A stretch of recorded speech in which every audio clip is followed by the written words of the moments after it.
Israël, comment ça marche? Vous allez adorer comprendre Israël. Israël, comment ça marche? Sur Studio Kalita.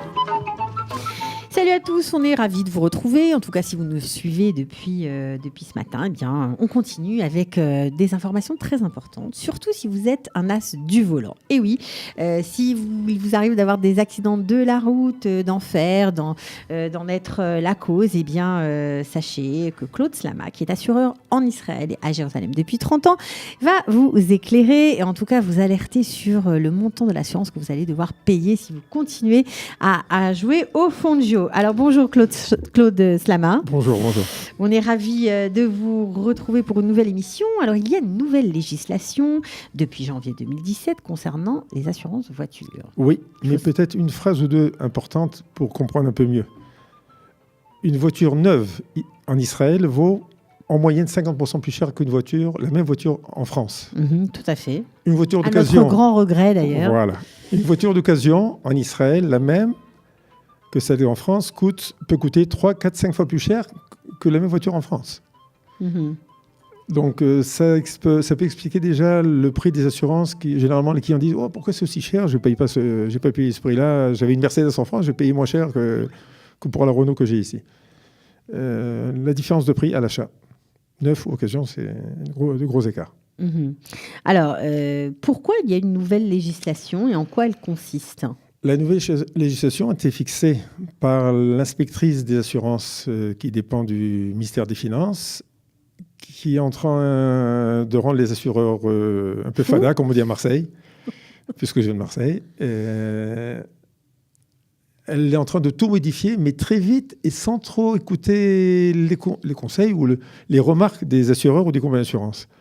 Elle en fait vraiment à sa tête. Alors, il y a des choses qui sont bien. La vérité, je pense que DAFCA, concernant les assurances voitures, ça colle beaucoup plus à la réalité. Donc, en fonction de l'âge de la personne, de l'âge de la voiture, la cylindrée de la voiture, de bonus, malus, il y a des grosses différences de prix. Et bon, c'est justifié. Alors, ça veut dire quoi? On va payer plus cher notre assurance voiture? Regardez, le problème du français, c'est quand il arrive ici, il pense... La voiture, je l'ai achetée neuve il y a 3 ans. Elle a 3 ans maintenant, donc pourquoi je paye plus cher? Comment c'est possible? Oui, et à cause de la nouvelle législation, et même avant, parce que ça dépend beaucoup des vols. Vous savez, la vérité, je n'étais pas assurant en France, j'étais banquier, alors je ne sais pas exactement comment c'était, surtout il y a 35 ans. Mais ici, il y a quand même beaucoup de vols. Ok, donc en fait j'ai entendu dire, je ne sais pas si c'est vrai, mais que l'assurance monte en fonction de la marque de la voiture, parce que plus elle est volée, donc plus elle coûte cher à assurer. Oui, parce que les compagnies d'assurance, les japonaises en particulier, Mazda, Toyota, tout ça, c'est cher relativement, parce qu'il y en a beaucoup, et donc elles sont beaucoup volées, nos cousins les volent beaucoup. Et ça coûte. Et donc forcément, c'est les plus cher à assurer. elles voient combien. Marre, donc elles voient combien ils ont payé. Vous savez, c'est des tableaux qu'ils ont, des statistiques en fonction du véhicule. Si ce véhicule-là il y a eu 10 000 vols dans la Mazda 3, par exemple, alors que dans la Peugeot, il n'y en a eu que 2 000, alors forcément, ça va coûter plus cher. La Mazda va coûter plus cher. Ça va coûter plus cher d'assurer une Mazda 3 qu'une Peugeot. Voilà. Bon. Ok, alors, qu'est-ce qu'il faut savoir? Qu'est-ce qui va changer au niveau du... Je peux me permettre une remarque? Parce que ça m'a choqué depuis quelques mois. Il y a beaucoup plus aujourd'hui de voitures françaises vendues en Israël.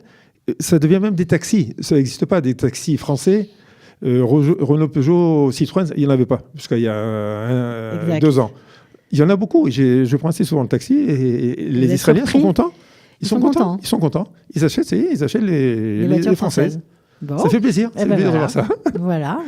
Écoutez. Voilà. Concernant le bonus.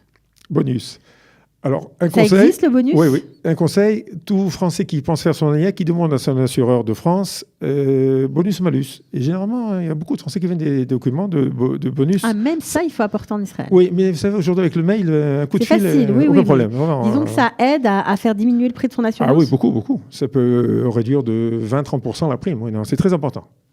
Parce que sinon, on est considéré quoi, comme jeune conducteur en Israël? Non, jeune, ça dépend de l'âge. Nouveau conducteur, ça dépend quand il a eu son permis. Mais bonus, malus, c'est... C'est quelque chose qui se garde. Qui se garde et qui est en fonction de du passé de conduite du client. Alors, c'est D'accord. important. Alors, le malus, est-ce que ça fonctionne de la même façon qu'en France? Oui, alors regardez, écoutez bien ce que je vous dis. Quelqu'un qui a eu le malheur, entre guillemets, de faire 2 accidents en 1 an, 2 ans, il y aura beaucoup de mal à s'assurer dans une combinaison. Alors moi, j'ai entendu que c'est jusqu'à 3 accidents. Ah, 3, non, parlons pas. 3, c'est foutu. Quoi, Voilà. 3, on peut se faire sortir de sa compagnie d'assurance? Ah oui, oui, les compagnies qui Peuvent Claude, non, refuser, Claude, je refuser. renouvelle pas. Je renouvelle pas. Non, 3 accidents, c'est sûr. 2, c'est déjà très litigieux. 3. 3 quoi, dans la même année? Ça arrive. Sur 2 Non, ans? même sur 2 ans, 3 ans. Non, c'est 3 ans en arrière. Alors, attendez, 3 accidents responsables ou 3 accidents dans lesquels on a été impliqué? Ah, je corse. 3 accidents responsables, oui, c'est vrai, ça c'est évident. Le client, il ne va pas discuter. Alors, au maximum, il va assurer au tiers, entre 7 guillemets, pendant 1 an ou 2, pour essayer de redorer son blason, on va dire, pour avoir Bon, un et accident. si on ment pour... Non, pour on ne ne peut pas mentir, là. C'est pas C'est possible. informatisé. Toutes les conventions assurances ont un fichier, Oui, le même mais fichier. si on change de compagnie d'assurance, et on Non, ne non, déclare pas tout non, ça, vous avez ça entendu ne marche pas. Non, toutes les compagnies d'assurance ont le même fichier. Non, par contre, il y avait un client hier, et pour son fils, Claude, donnez-moi un conseil, je vous en prie.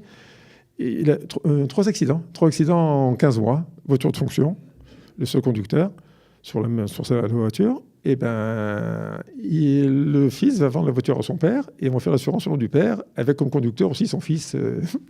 Ah, parce que c'est compliqué à ce point-là. Parce que c'est des gens sérieux, ça arrive. Oui, bien sûr, mais ça arrive. Ça peut mais arriver. oui, mais je suis d'accord avec Ça peut vous. arriver. Et quand on voit que la personne est honnête et tout, Ça peut arriver.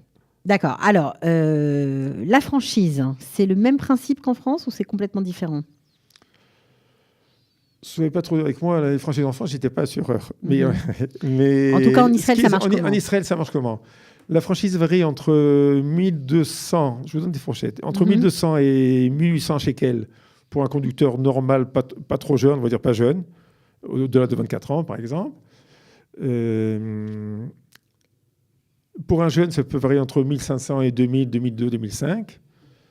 Si le client accepte d'aller dans un garage agréé par la compagnie d'assurance, il y en a qui travaillent plus sérieusement, pas sérieusement, un peu plus sérieusement.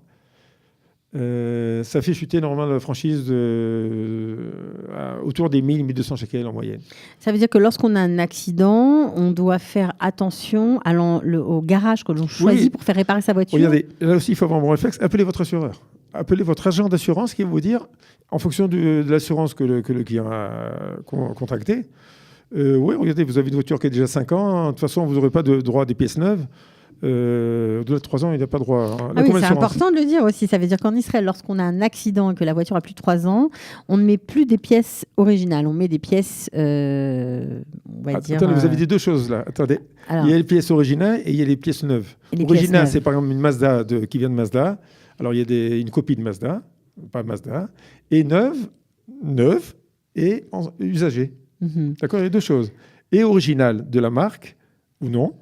Et neuve ou pas neuve d'occasion. D'accord, donc après 3 ans, on peut se retrouver... Avec une pas originale et pas neuve. C'est incroyable. Sans le savoir, si on ne demande pas. Bravo, si on ne demande pas, mais c'est la loi. Hein. Attention, c'est la loi. Oui, c'est la loi, mais ça peut paraître quand on arrive, un Français la vérité, de France, fraîchement débarqué, qui a une voiture qui a 3 ans d'âge, il peut sauter en l'air si on lui raconte un truc pareil. Non, il n'a pas sauté. Parce que non, il n'a pas sauté, mais c'est comme ça partout. Mais bon, il faut le savoir. Vous avez raison. Mais oui, c'est pour ça qu'on est là, que vous êtes là, que vous nous informez sur ce genre de choses. On peut rien faire. On peut demander à avoir des pièces originales? Non. Non plus, on ne peut pas. Non. C'est pas la peine. Non, sauf si par hasard c'est une pièce un peu rare ou c'est un modèle un peu rare qui n'a pas le choix et qui met une pièce. S'il n'y a pas le choix, le garagiste ou la concession n'a pas le droit de laisser traîner le client 2 mois sans voiture ou 1 mois sans voiture. Sauf une voiture de remplacement, mais je ne pense pas qu'il bloquera une voiture comme ça. Qu'est-ce que vous pensez, mon cher Claude, des garages agréés? C'est bien.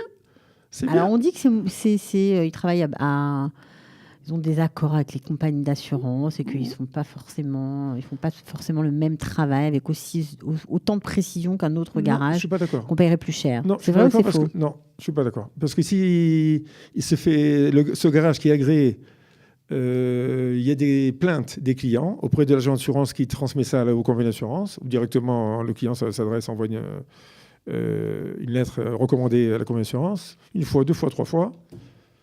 Vous savez, tout simplement, un exemple qui n'est pas de domaine des assurances voiture, mais des assurances appartements, tellement il y a eu de balagan, de problèmes avec le service qui est donné par les filiales de compagnies d'assurance pour les dégâts dans les appartements. Ça y est, une nouvelle loi qui est sortie au 1er septembre maintenant. Donc, pareil, pour les voitures, on revient aux voitures, si le garage agréé travaille mal, il va y avoir des plaintes, il va être sorti de la liste des garages agréés. Alors, qu'est-ce qu'il faut retenir de cette nouvelle législation maintenant qu'on a fait un petit peu le tour, qu'on a compris un peu qu'est-ce qui va changer? Alors, peut-être vous donner pour plus nous de détails. C'est que ça dépend beaucoup plus, comme je vous l'ai dit tout à l'heure, ça colle beaucoup plus à la réalité. À la réalité. Le véhicule, s'il est récent ou vieux, et ben, par exemple pour le démarche corporelle, si le véhicule est ancien, ça va coûter plus cher, puisque une voiture qui a 15 ans, les freins peuvent lâcher. C'est plus logique, on va dire. Exactement. Les nouvelles voitures ont système AI mobile, je crois, ça s'appelle Mobileye, qui la voiture réagit, intelligente. Voilà, s'il y a une voiture qui se rapproche trop près, elle avertit. Et les compagnies d'assurance donnent une réduction automatiquement. Ceux qui sont équipés des systèmes de caméras embarquées de Mobileye peuvent avoir des réductions. Il y a des compagnies déjà qui donnent automatiquement 300 chèques de réduction, 400 chèques de réduction automatique, sans que le client le demande même. Donc l'âge du véhicule, le conducteur, s'il a moins de 21 ans, moins de 24 ans, évidemment, bonus-malus, bon, ça c'est déjà autre chose. Donc, beaucoup l'âge du véhicule et l'âge du conducteur. C'est les deux éléments les plus importants qui font que les prix des primes d'assurance montent ou pas. Oui, évoluent beaucoup. Et c'est des écarts importants, du simple au double, ou presque au triple. C'est de gros écarts. Est-ce que ça existe, l'assurance jeune conducteur, comme on a pu connaître en France? Oui. Et c'est cher. C'est comme rien, 50% plus cher. D'accord. Et si on inscrit nos enfants comme conducteurs sur une voiture vous allez payer à l'année 50% plus cher. D'accord. Donc, il n'y a pas de moyen de s'en sortir. Non, mais je cherche des échappatoires. Dans la vérité, il y a des possibilités comme ça. Par exemple, donnez-nous vos trucs, Claude. Les trucs, c'est que, par exemple, le fils est à l'armée, il vient quelques fois, tous les mois et demi, tous les 2 mois, en perme quelques jours. Alors, il y a des compagnies d'assurance. Conducteur occasionnel. Comme ça, 4 jours ou 7 jours, ça coûte 90 shekels. J'aime bien. Sympathique, il y a des choses, ils améliorent. Ok, alors écoutez, on a fait un bref tour, mais intéressant. En tout cas, on a parlé du bonus, du malus, de la franchise de cette nouvelle législation. On espère qu'on aura éclairé nos amis qui viennent de débarquer en Israël et qui sont, on va dire, des jeunes conducteurs, en tout cas novices sur les routes israéliennes. Voilà, on espère que vous serez aguerris. En tout cas, vous ferez attention lorsque vous prendrez la route. Merci beaucoup, Claude Slama. Merci à vous. Et à très bientôt pour d'autres informations concernant les assurances. Avec plaisir. À bientôt. Au revoir. Israël, comment ça marche? Vous allez adorer comprendre Israël. Israël, comment ça marche? C'est tout de suite sur Studio Kalita.